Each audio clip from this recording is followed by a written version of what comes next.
In the heart of Wisconsin, we bring you race number 7 of the 4Wide Motorsports Craftsman Truck Series, all on the 4Wide Motorsports Network. In the bright of the day, the Milwaukee Mile comes home here and is home to us for this day for our 7th race of the trucks. My name is Scott Scheib.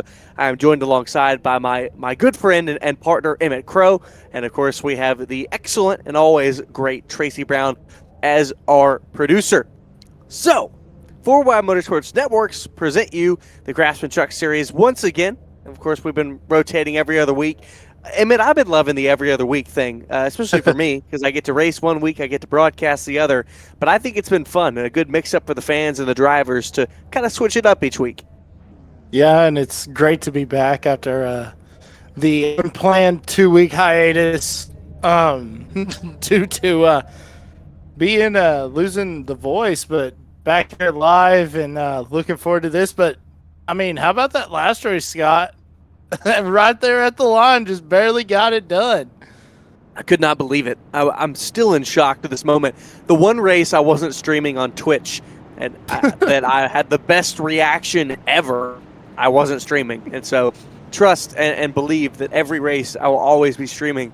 So if something crazy happens, I can go back and look at my reaction. But we're only going to have one lap because this is a mile-long track. So let's get to your grid. Daniel Michel on pole for the second race in a row. He won at Phoenix in his debut in the 4Wide Motorsports Trucks and his 4 Motorsports debut in general. Then it's Hunter Carlson on the outside. Paul Dillon in the 113, row number 2, alongside Austin Cansdale. Then in row number 3 is Terry Duguay in number 41. And Chris Golden is back to grace us with his presence in the 6th position. It's Wayne Cannon also getting off of work. Glad he's back and able to race this evening in the position number 7. In 8th, it'll be the 77 of Charles Oberg. Then it is the 12 of Yogi Schlier starting in 9th. And it is Ron Walters in the 99 starting in 10th. Last 2 cars on the grid, Benjamin Hallbaugh, Dan Jones, 12 cars to make this. So let's go for 115 laps from Wisconsin.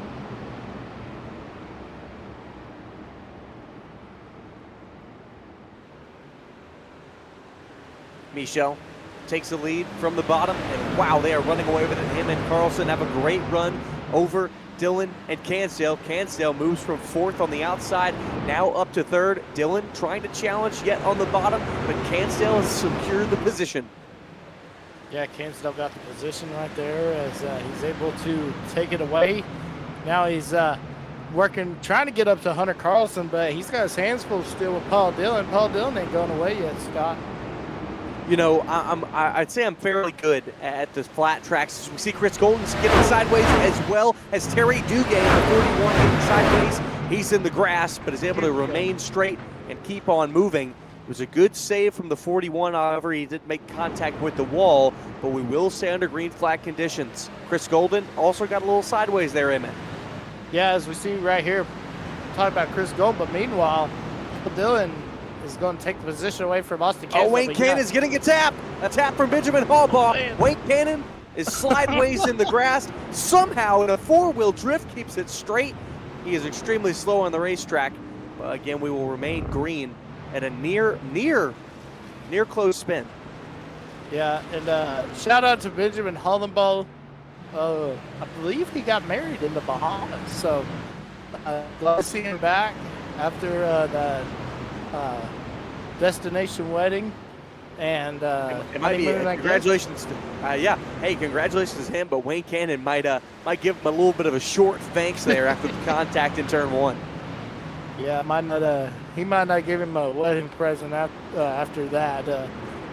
But I mean, Hunter Carlson, I mean, look at Paul Dillon's trying to get up to the outside, trying to get alongside Carlson, but Carlson's looking good. But meanwhile, Michel is just driving away. That kid can drive.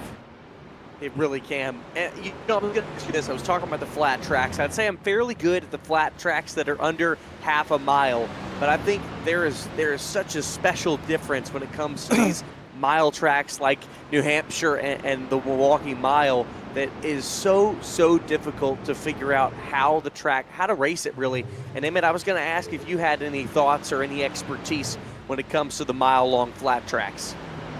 Yeah, it's very unique because, you know, you got to let you got to let it roll through the center and let it roll a little bit more, because if you feather that throttle, as we see Paul Dillon now trying to get up to Hunter Carlson's bumper, but if you feather that throttle, if you get on it too quick, you're going around, because it's just the wheel spin from not being on the gas to all of a sudden mashing the gas, and you'll be spinning around and doing donuts on the front straightaway, but you won't be the winner. We definitely we definitely don't want anyone doing donuts except the winner. I mean, second, third place could do it, but you definitely don't want to do it until the checkered flag. Yeah, definitely. So here along we look with Yogi Schleer, and it looks like they're passing the 41 of Terry Duguay, who is extremely off the pace. Emmett might have had some damage in that contact with the inside wall with the left front. Yeah, and that was the thing when we saw him after we saw him hit the wall. There was a lot of that front end damage. Believe the left front fender was torn off the truck. I mean, the splitter was all messed up. So yeah, definitely had some significant damage. But I wanted to say, Scott, we forgot to talk about. We were talking about your win last week. That the B-Main podcast paint scheme looking real sharp. I actually got to see it, so finally got to see it. It looks good, man. I'm glad you did. We need to make some updates to it. I'm still working on us getting some stuff on the quarter panel and just kind of more filling out some of the white space. We also want to do a black model as well. So we're not just going to stick with the white. We also want to do a black model, and it's going to be really cool. As we're watching along with a nice pack here, a pack from 6th on back. Chris Golden leads the pack in the bright gold machine, the 86 machine that he normally runs, and it is Yogi Schleer slowly advancing on the inside. It's the 17 of Daniel Jones, who started shotgun on the field per usual. Of course, Benjamin Hallbaugh and Wayne Cannon is a little further back, about 4 seconds, trying to get back up to this pack. He sits back in 10th spot. Yeah. Benjamin Hallbaugh, that's such a unique scheme. It almost looks like a Shane Sieg truck theme, or like Shane Sieg. That's who ran the 8. I was trying to think who ran the 8. Oh, it's a Coca-Cola with the polar bear on it. It is. And this is Terry Duguay looking on the inside. Tried to go for a little pass there, got a little loose, had to recorrect. That's what happened last time out of turn 2 when he made contact with that inside wall. Didn't want to repeat that issue. As look at Yogi Schleer. He passed Chris Golden down on the bottom and got to the outside and is now using the high line instead. Daniel Jones also trying to use the high line now, but he's trying to use it to make the pass, not just to gain ground. This could spell trouble for the 86 of Chris Golden, who has dropped 2 spots since the start. Yeah, and that's a unique scheme for Daniel Monfu Jones. It almost looks like the old David Rudiman, Darrell Waltrip Toyota Tundra that they used to run back in the early 2000s. So that's really sweet to see, and really nice play on the paint scheme. But it's a F-150 and not a Tundra. But it looks really sharp. A little bit of a what is the word? Conflicting sponsor with us running in the Craftsman Truck Series. I know, right?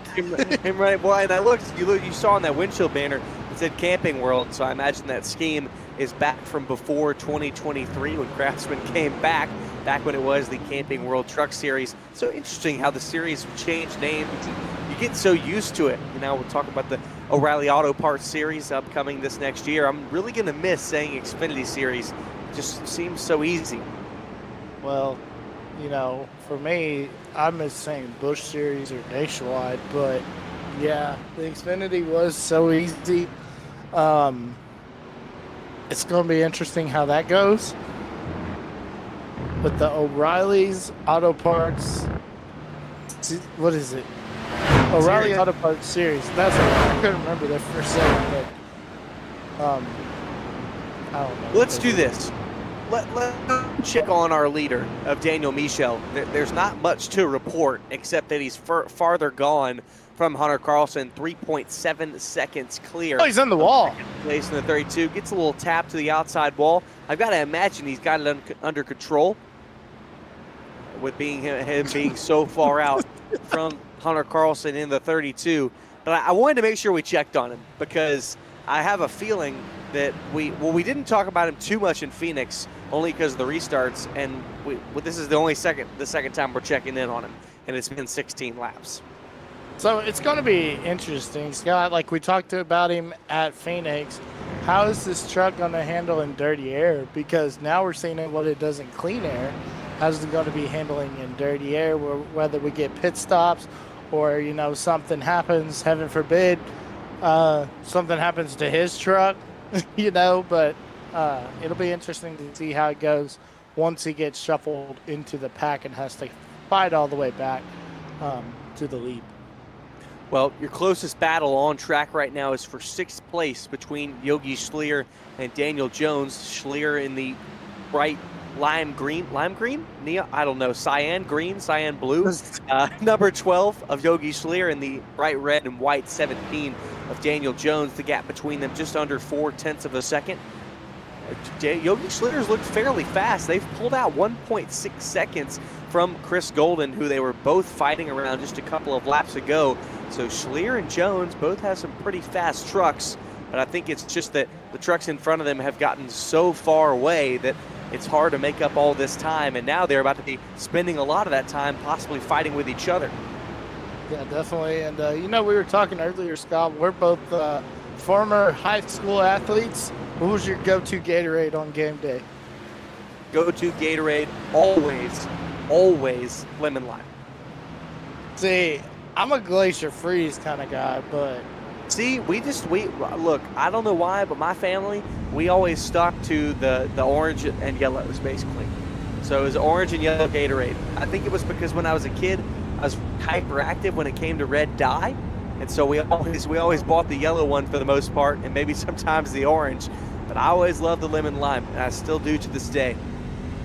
Yes, definitely. The lemon lime is superior, but when it was game day, when the girls were playing, we were getting ready to go, it was always a pack of M&Ms and a Glacier Freeze from the concession stand. There you go. It's what you had to have. And I imagine which one of these drivers will be sweating enough after this race to have a Gatorade. I don't think it'll be Daniel Michaud. It could be Yogi Schleer and Daniel Jones, and how close they are battling early on in this race. 20 laps of 115 completed. I've got to say, I'm surprised at that lap count from a mile-long track. I will say this. I believe Yogi Schleer, it says STFU on the corner panel. And I'm like, wonder what that means. I do not know. Could not tell you. Maybe we'll have to ask him. Maybe he can get up into the top 3. And we'll get to talk to him in the post-race interviews. You saw that. Yogi Schleer, a little loose out of turn 2. Allowed the 17. He's going to get a good entry here in turn 3. Schleer a little tight through the center, trying to make up for his mistake. Entered a little deep into turn 3. Got tight in the center. And now he's a little tight off. This is allowing Daniel Jones to close in ever further. 1.5 tenths.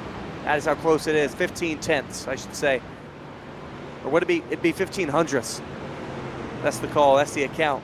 Yogi Schleer trying to hold on, and he got a great run out of 2 there. So a little slip from Schleer, but it's not going to give up the position for him. He's still fairly strong. Yeah, and I was looking forward to, our new feature, Scott, where we can actually listen to the radio chatter thanks to our wonderful producer, Mr. Tracy Brown. But tonight, it's been been real quiet. Not too chatty on the radio. Green flag racing since the drop of the green flag. And you mentioned pit stops earlier. We will have to have at least one, I imagine. And honestly, maybe we could see 2. I really don't know how long these drivers will be out there. Honestly, I think fuel is going to be your main concern, especially if we stay under green. You're not going to pit for tires if we stay green, except for the one pit stop that is required. Fuel will come first as we see Daniel Jones powering out of turn 4, now down to the inside of the Gatorade machine, the Haterade machine of number 12, Yogi Schleer. And he will try to slide up on by. Can Yogi Schleer do anything out of 2 to retaliate against this pass from Daniel Jones? I don't think he's going to be able to. So Jones now clear into 6th, 2.4 seconds back from 5th place, Charles Oberg. Yeah, and Bobby Boucher, he don't want to see that Gatorade truck do good on the track, because that's not some high quality H2O right there.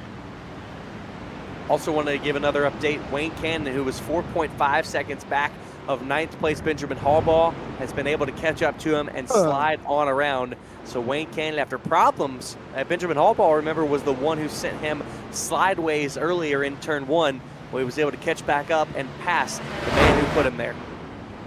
Yeah, and glad to see Cannon back. Glad to see he was able to run this race.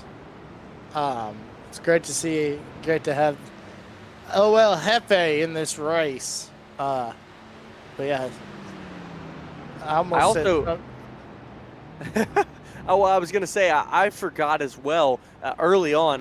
We got straight into our grid. I did want to update. Well, we've got a good minute here. Let's update the fans on the point standings. I know Mr. Tracy Brown, he was reading my mind. Wow, what a move. Has been working on these standings, and let's take a look at it. Hunter Carlson currently leading the standings with 3 wins over Austin Cansdale's 1 win. They are your 2 winners. And of course, Daniel Michel, your other winner, 2 weeks ago, the last race at where was it? Phoenix. Then it's Paul Dillon, who's been running fairly strong up there within the top 5, and we'll look outside of the top 10. Bradley Young, who is not here this evening. A few of these drivers not here this evening, but Wayne Cannon sitting in 14th, trying to advance his position. I also forgot about our other winner of Stephen Luttrell, who has only been able to make 2 races. He currently sits tied for 14th with Wayne Cannon. And we scroll on as well. Daniel Michel with our win. Only 2 drivers have 1 win. That was Luttrell and Michel. But Michel is trying to make a statement today and make it 2 wins. He's trying to go 2 for 2, keep it 100% ever since his debut, and maybe move up further along in the standings, Emmett.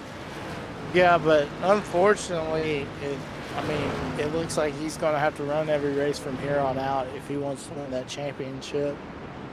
I don't even know if it's possible. With having joined 1 in race number 6, and with Carlson, he's got 6 top 10s and 6 top 5s. So he's top 5 in every single race.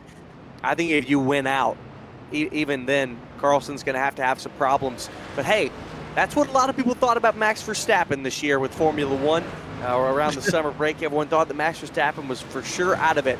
And here he is after the McLaren DQs. He is right back in the title fight. So let's not speak too early for Daniel Michel, Emmett. Yeah, definitely not an Alex Palou situation like we have in IndyCar, but yeah, it'd be sweet to see Verstappen back in there. And what a huge win at Vegas that he got this weekend. Well, and look at this. Leader into the pit lane. This almost guarantees I think we're going to have definitely 2 pit stops, maybe even 3 pit stops we could see.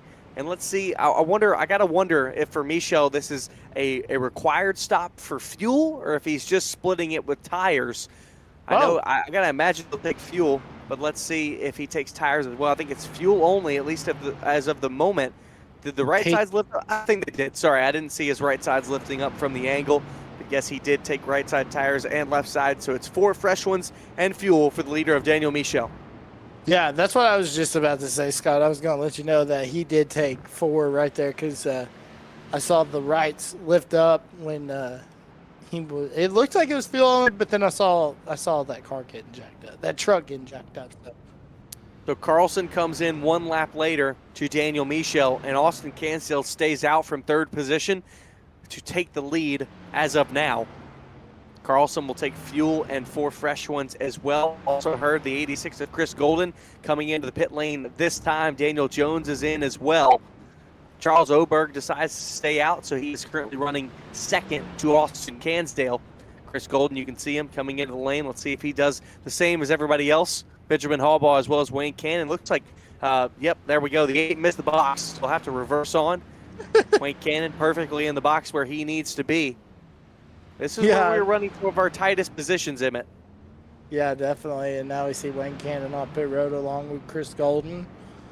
Golden in 6th, Wayne Cannon in 7th. But yeah, Austin Cansdale still continue to lead. I wonder if he's trying. Well, never mind. He can't. No. Oh, that's Duguay. Oh my gosh. Terry Duguay having a problem. I wonder Oh, wow. if Cansdale is in behind him. Seeing a black flag from Terry Duguay. I don't know if it's for damage. Oh, it's probably speeding on entry into the pits. But I was going to say as well, Austin Cansdale is into the pits this time. Charles Oberg still out on track. Yeah, and a 4-second lead is going to evaporate very quickly with Michelle taking taking 4 tires.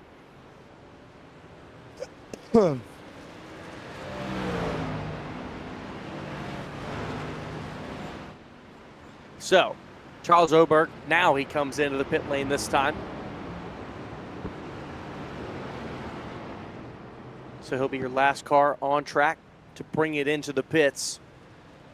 And that will complete your cycle of pit stops and bring Daniel Michel back up to the lead in front of everybody. Yeah, I know Charlie. He's done a good job. I want to give him a shout out because we started a NFL pick'em, and old Charlie's at top of the leaderboard on that pick'em. So congrats to him, and his Patriots have been killing it out there. They have in fact been killing it. And, hey, what do you think about those Patriot uniforms? Those are the light blue ones. Yes, they are very. I gotta good. say, they're pretty fire. I kind of like them. Honestly, wish that was their regular. I'm not any sort of Patriots fan, but I can admit when I see a good jersey. Yeah, definitely. And what is really cool seeing them go back to the white pants instead of the gray. So that was unique. But yeah, the Patriots. Oh my gosh, Drake May is just. I don't think there's. It's going to be interesting to see how far they go. Well, I want to say this as well. We saw Austin Cansdale and Charles Oberg both stay out much longer than other drivers did. From that, Austin Cansdale lost 1 position after staying out and coming into the pits, and Charles Oberg actually lost 2 spots. So it really showed the importance of those tires. And already, drivers from running their best laps at 30.9s and 31.1s, they're already running about 3 to 4/10 of a second off that after just 3 or 4 laps after pitting. Yeah, definitely. As we see Yogi Schleer about to go a lap down. He's trying to fight on the lead lap, but he just moves out of the way, and Michel puts him a lap down. Hey, well, what is it? The 12 Yogi Schleer got around Daniel Jones through the cycle. So Jones might have to pass that bright cyan blue Gatorade machine once again. Daniel Michel got around both of them. That is now only 4 cars that remain on the lead lap. Michel, of course, the leader. Carlson, Dillon, and Cansdale, the top 4, and your only lead lap cars so far. Everyone else behind them is 1 lap down until we get to Terry Duguay, who is 4 laps down, and Benjamin Hallball has left the race. So we are down to just 10 drivers remaining, and only 4 of them remain on the lead lap. We've been green so far all throughout 40 laps, and I think it's a great time for us to step aside. We will take a break and continue to let you watch the action unfiltered and with just race car sounds. See you back in a moment.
Thank you for waiting on us, race fans. We wanted you just to enjoy some of the action. We got a little bit of a tiny rest from our voices, but as you can see, it's clean and green racing from here on. And wow, what a perfect time to come back, because some of our drivers have come into the pit lane. Yogi Schlier has come in, as well as, who else was it? Oh, I just saw him. It was, oh goodness, I'm losing my mind. Oh, it was Paul Dillon.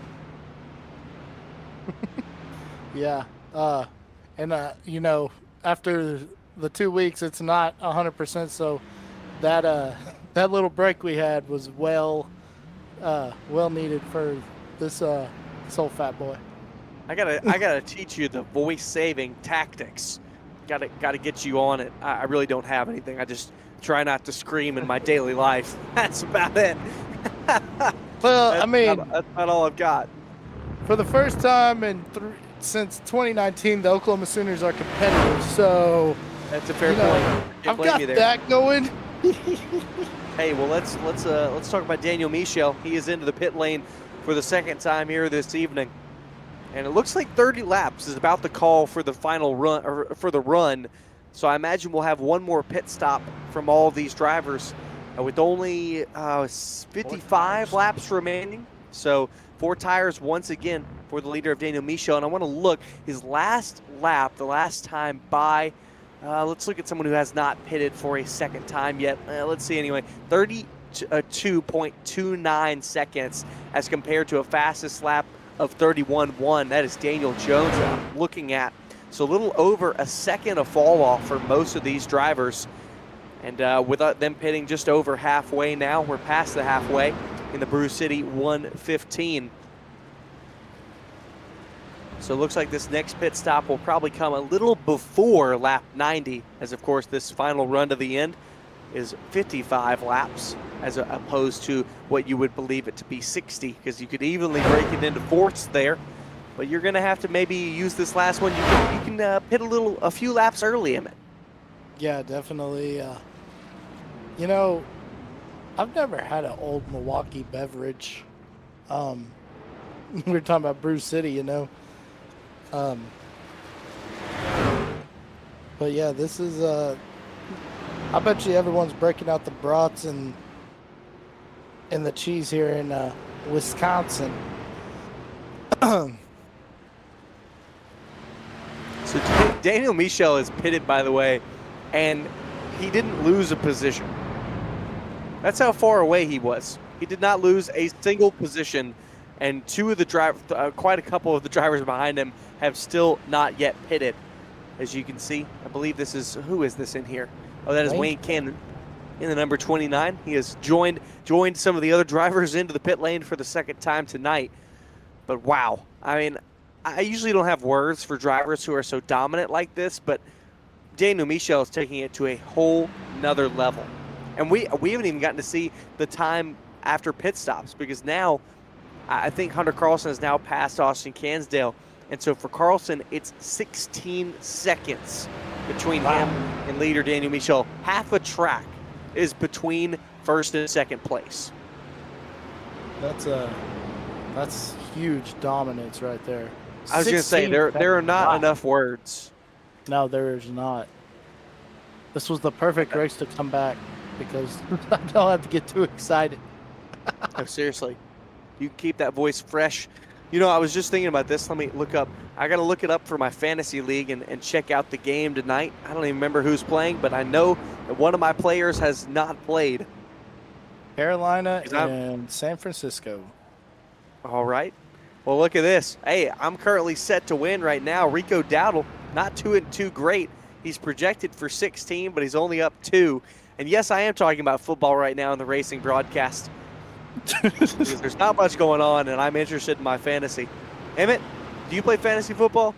Oh, do I play fantasy football? All right, well, tell me about your team right now. How you looking this week? Dude, I am just killing it right now. And, okay. Yeah, I am 9-2, about to go 10-2. But that guy right there, Chris Golden. Okay, I'm nowhere near that level. He's actually a member of our league. And then I'm also in a league with him and Wayne Cannon, with Alex Club and a bunch of those ARCA guys from Club Racing, the team guys and everything. And we're doing the loser. If you lose, you have to wear a leotard, and you get a ring that says loser, and the leotard says, "I suck at fantasy football." So, wow. unfortunately, it looks like Alex Clubb is going to be the guy wearing that. See, ours is the milk mile. And at first I went 0-3, very start of the season, and I got really nervous about having to do it. One of our buddies has done much, much worse than me, and he is 2-9. And so I'm relatively safe. I do want to add, my team name is Season 14, Episode 7 of King of the Hill at runtime 2032. It's a really, really long team name. But it's a very, what's the word? For a picture that describes. Yes. Yeah, it really paints the picture of what I think of the Cowboy ownership. But anyways, with that being said, I want to add that Chris Golden, in our group, his name is Don't Kirk Off to Your Cousins. And in the other group, my name's Baker Cousins in the other group, but in his team is Suckadicka. Oh, wow. Yeah, so Chris Golden has some very unique fantasy names, and he actually won my league last year. Well, he's currently under attack from Wayne Cannon right now. Mm-hmm. This is your only battle on track right now within 5 seconds, by the way. And it's 4/10 between Cannon and Chris Golden in the fight for 7th. The next closest battle is Chris Golden to Yogi Schleer, and that is 5.1 seconds. So this is about all the action we're getting at this moment. Wayne Cannon from Roanoke Rapids, North Carolina. And trying to get a 7th place finish tonight in what has been an insane race in terms of the gaps between all these drivers and the margins. Yes, and Paul Dillon has also passed Austin Jones, so Dillon moves into 3rd. But I was also going to mention Wayne Cannon currently, Scott, is on a Great One Gray Wolf hunt grind on Call of the Wild, and he's shot a lot of diamonds, a lot of rares, but has not got that Great One. Still keeping up with the kills. He'll post those in the group chat. You'll see those in the Discord. But yeah, so Wayne Cannon, after that Great One Alpha Wolf, as he's trying to be the Alpha Wolf tonight. Seriously. Trying to get it done. At least get up in that top 7 to be a relatively good finish for a driver who's not made a start in a couple weeks. I know he's happy to be back in the seat. And we're happy to have him here.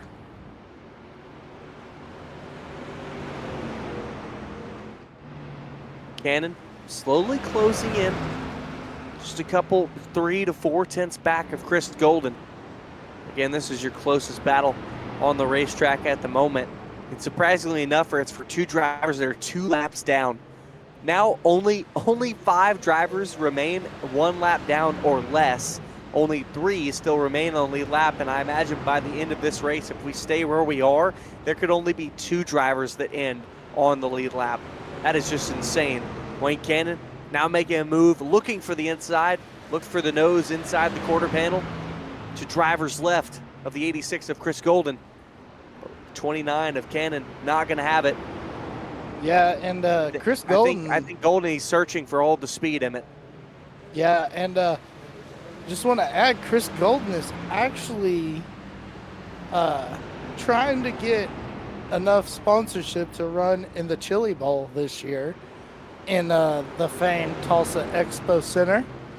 Trying to go for a Golden Driller, and as well is looking at purchasing his own ARCA team. Wow. Well, hey, Andrew Patterson did it. I think Chris Golden could do it. Yeah, it's been a phenomenon here recently. Yeah, he posted the other day that some teams they're selling all their stuff, and he said, "Why not?" I think I saw that post. Yeah, and then of course, still looking for sponsorship for club racing to drive the 86. What a moment last year. Yeah, he is wheeling in 86 right now on the outside of Wayne Cannon. Cannon been slowly working him over lap after lap after lap, and it looks like that 86 Golden truck of Chris Golden is just a little tight, a little too tight to be able to defend from Wayne Cannon. And this was a driver, remember, early on, just within the first 5 laps, got spun, nearly spun. That's a great, great view. Wayne Cannon going to wash out a little high, try to carry it through. He's going to lose it. How about that? That is. I'm not going to lie, I missed it. Well, we'll go back to it where you can see it. I was too focused on the actual battle. I imagine it had to be funny. Chris Golden now back to the outside as the crossover is pulled by Wayne Cannon. But this is some good racing action for 7th.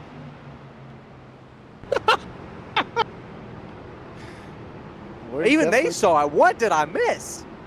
Look, it's right there. Oh. Oh, man.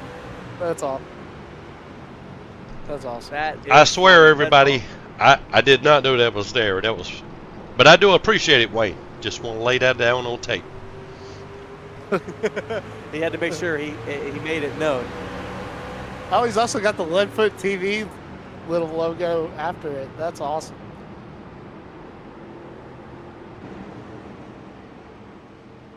This battle continues to rage on. Whoa!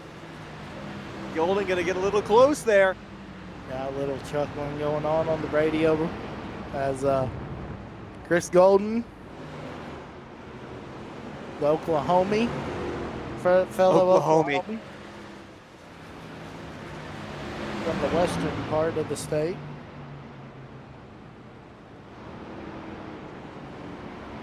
I love getting to see the radio. Yes. Within iRacing. I've got it myself, of course, but it's so great to allow the fans to get to hear it too. Yes, because there is some. Okay. I was going to say. I was about to say, if you want to turn that on, that's fine. I mean, who knows what I don't know if 4 Wide Motorsports Network would want to condone some things. You know, drivers can get angry. Some drivers can get frustrated and say things in the heat of the moment. Well, these two drivers all calm, cool, and collected. Between them, trading position back and forth each and every lap. And by the way, only 32 laps to go. An update, Daniel Michel 16.9 seconds out, so we can remain with this battle. But just wanted to give you an update on the leader, who has led, well, almost every lap to this point. Technically, under that first pit stop, he did lose about 3 laps led. So led every lap that has not been through the pit stop cycle, I should say. Yeah, definitely. And I just want to add, if you want a radioactive moment, just throw the SK modifieds on the track and definitely turn up that radio chatter, because there was some very good moments that we had, radio sweetheart moments during that SK modified series. Well, I gotta agree with you.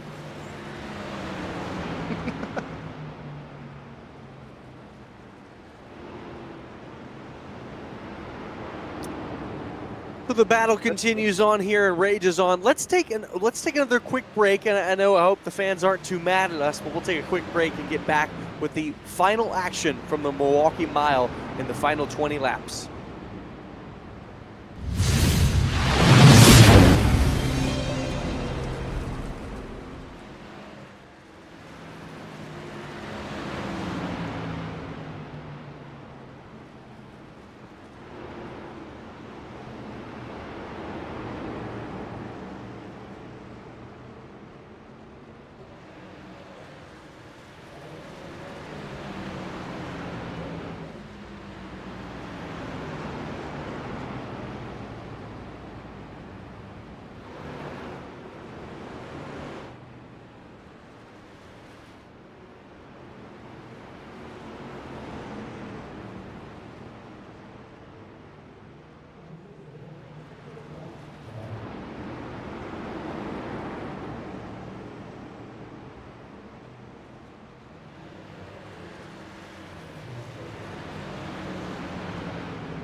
Only 17 remain. 99 complete, nearing lap 100 in the Brew City 115, and it has been absolutely dominated by the 25 of Daniel Michel.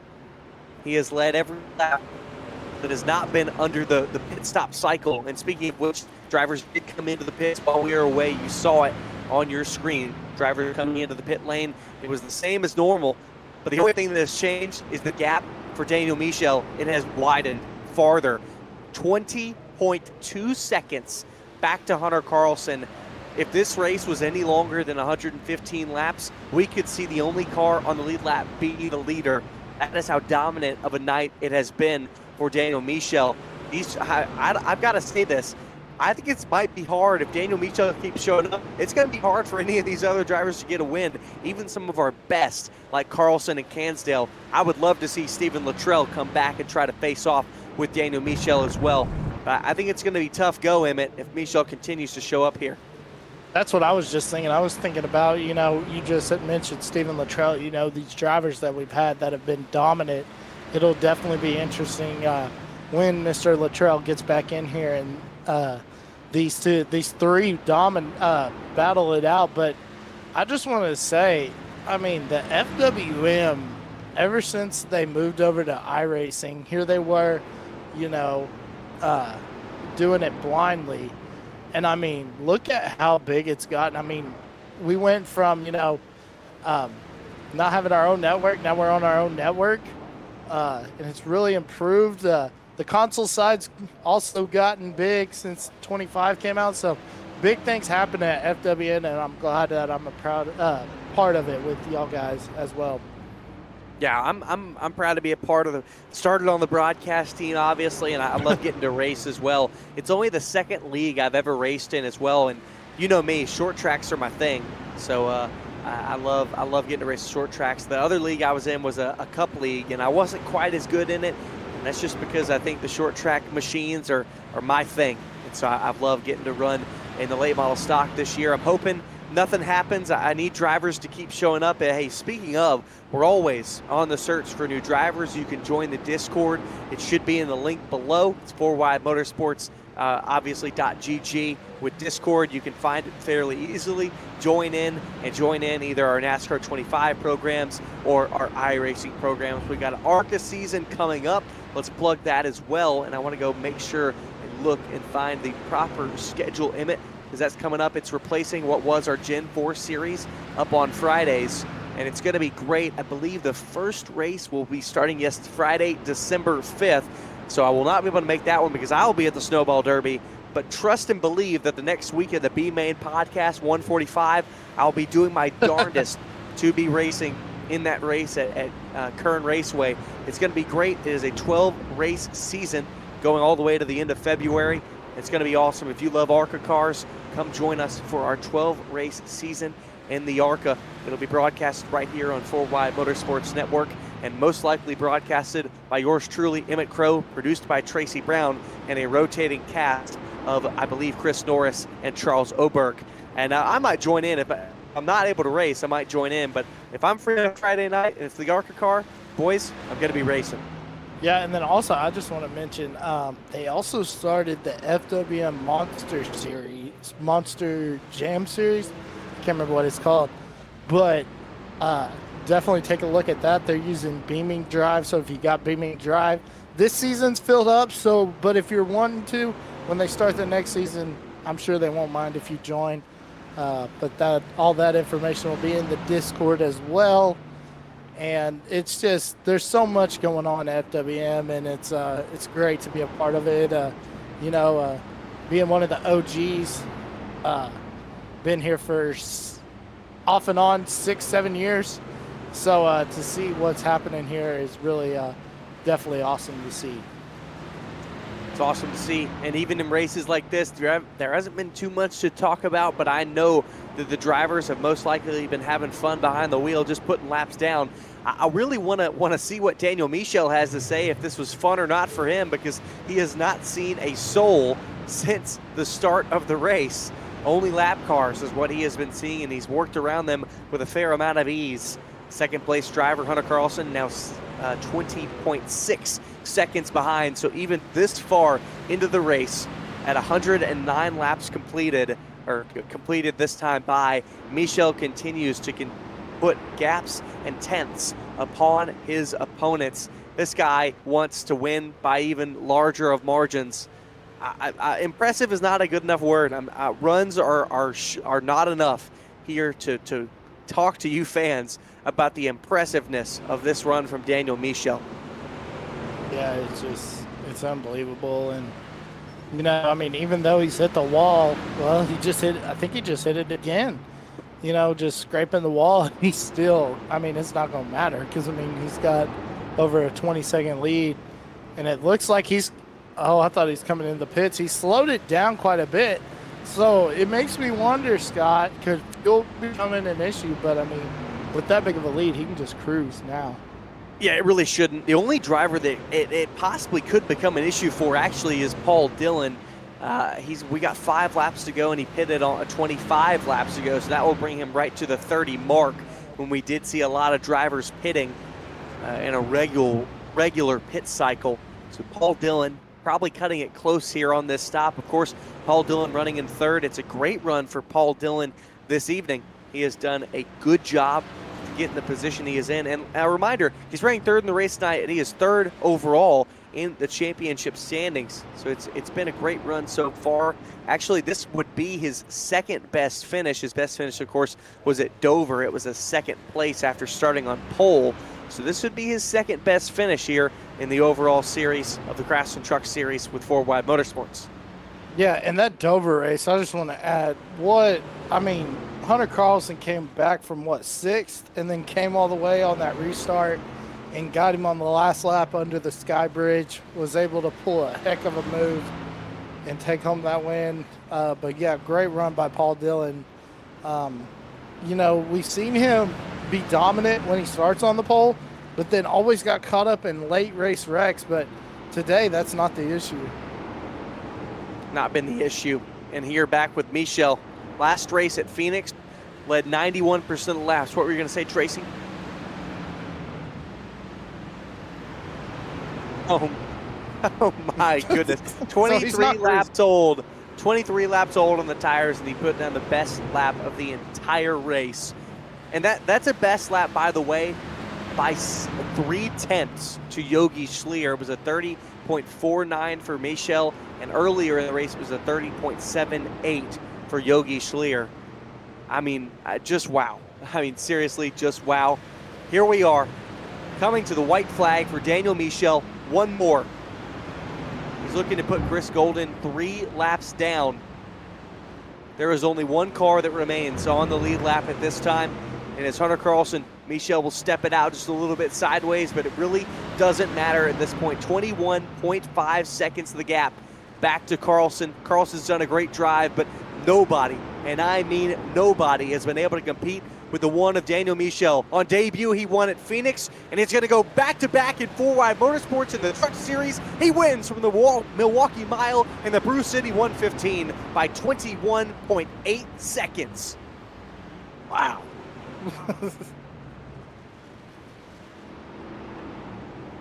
Good gracious. Hunter Carlson, he still hasn't crossed the line. He's coming out of 4 this time. It's now 23.3 seconds, 23.4.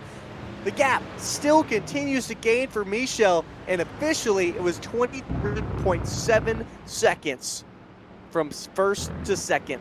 That is more than domination. Yeah, that's unbelievable. I cannot believe it. I do not. I've said it. I do not have enough words, and I don't think anybody else does.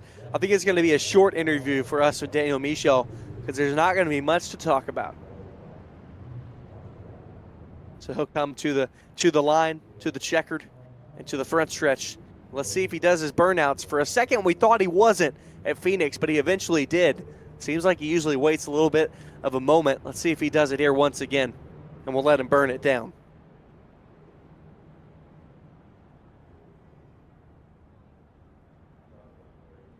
He's leaving us in exciting anticipation.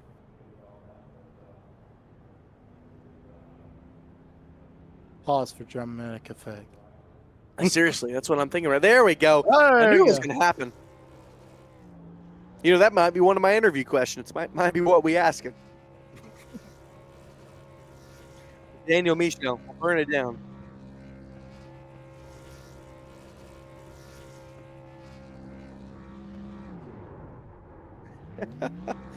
Well, we'll let him continue to burn it down, and we'll take one quick moment, and then we'll get you the results and final interviews from the top three.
Thank you for watching continued coverage here from the Craftsman Truck Series race number 7 at the Milwaukee Mile and its completion on 4Wide Motorsports Network. Daniel Michel, domination is not enough. That is not enough of the word that we could find. Hunter Carlson comes up second, 23.7 seconds back than everyone else. A lap down or more. Paul Dillon in third. Then Austin Cansdale in fourth. Daniel Jones rounding out the top 5. Then it was Yogi Schleer in sixth. Seventh, the 86 of Chris Golden. Eighth, the 29 of Wayne Cannon. Charles Oberg finishes in ninth, 3 laps down.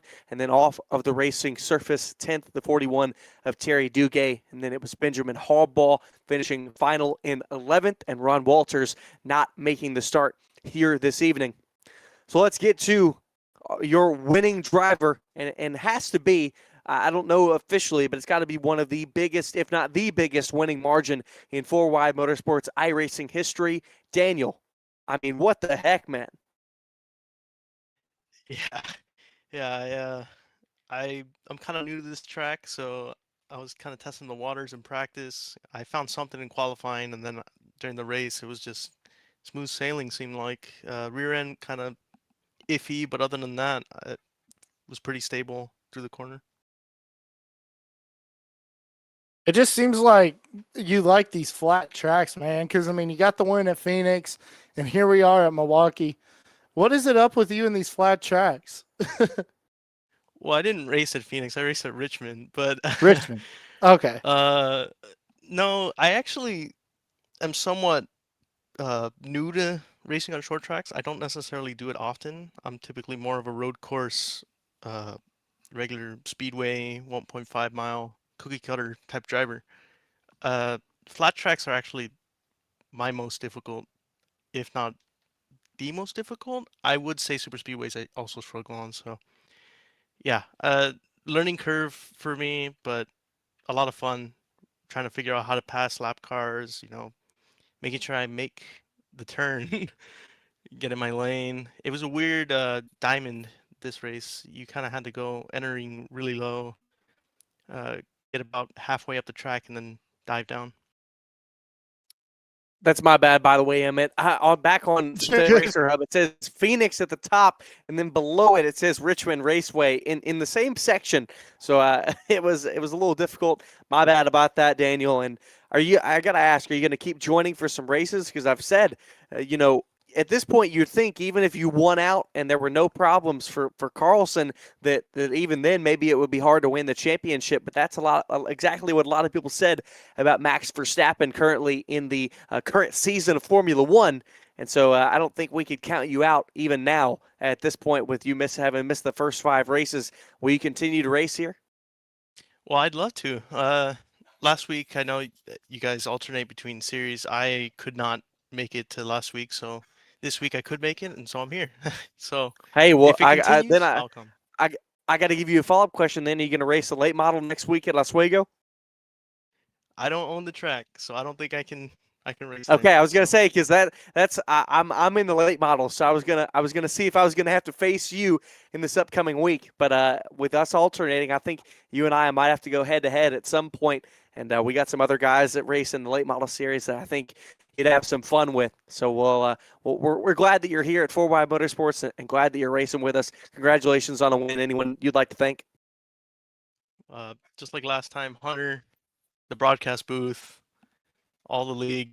It was just a lot of fun. This was a great race, real clean. There were a few incidents I saw, but nothing really huge. So it was just a lot of fun. A long race, grueling, tiring even, with 3 green flag stops. I think that's a good day. That is a very good day. Daniel Michel, your winner. Congratulations. Thank you. We'll move along to second place, Hunter Carlson. Hunter, man, I mean, if Daniel wasn't here, it'd have been an excellent day for you. It would have been still, it would have been a win by what? Let's see. I don't even know the difference in time that at this point with how it runs out. But you were still quite a ways in front of Paul Dillon. But sadly, Daniel Michel was in front of you. I mean, I don't even know if the question's good enough to ask if there's anything you could have done. No, it was he had this track figured out by the time the race came around. He ran a lot of practice laps. I spent pretty much the whole practice just trying to find the pace that at least get close to the pace he had, but I just ran that first run way too easy, and then I didn't lap traffic on the second run. Didn't really help me that much, but obviously I didn't have the pace for him tonight. So I just kind of settled in after that second and was praying for no cautions, and we didn't get one. And I'm just going to take a good points day and be happy that I extended the points lead tonight. Well, go ahead. I was going to say, so how do you feel about your chances at Oswego in the late model next week? Oh boy, I ran a few practice laps earlier this week when I made the session, and I don't know. I'm gonna have to wait and see when we get into the practice lab because I don't know what lap times are good there, which ones are not, and that track just throws me for a loop. Well, we're going back to Nashville after that. So, how do you feel about your truck in Nashville? That's actually one track one of the few tracks on the schedule I actually have laps on in a truck, and it's a fun little track. I think I'll be up there, and if Dan races come Nashville, I think I might have some for him. All right, Scott. Anyone you'd like to thank tonight, Hunter? Yeah, I want to thank TJ over at Studio 86 for always supporting me out there. Thank you for everything you do, buddy. I want to thank everyone over there at Copperhead Racing. TJ, Christian, Brandon, Brad, all of them always staying supporting. And well, might as well put an honorable mention, Seth. He's always in Copperhead Racing Discord, hanging out, just talking. Want to thank everyone over at Eastern Technical Designs. It's great having them on the hood. I'm still trying to get them that elusive win with them on the hood, but we'll get there eventually.